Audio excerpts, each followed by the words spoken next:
Go west, they said.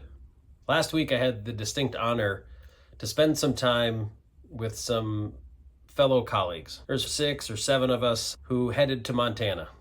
We spent a little time e-biking, going to the rodeo, doing things that you do in Montana. So there was a handful of us. What we had in common was we're all financial advisors and financial planners. And we came together to have an exchange of ideas, to just talk about what's working and what's not working. We talked about things like expenses, marketing, and staff.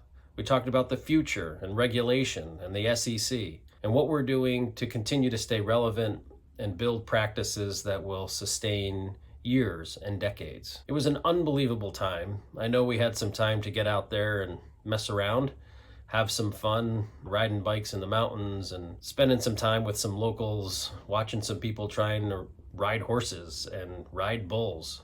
Not something I would spend a lot of time doing. But what came out of that trip I wrote about, and if you want to learn a little bit more about it, feel free to do so. You can find it on our blog. But the lesson that was learned was be willing to be vulnerable. Find some people who do what you do and learn from them. Be able to share what you do well and maybe share what you don't do so well. Listen to their advice and spend some time on it before you react to it. There were several things that I was able to take back home, and I'm excited to implement some of those. That was the key.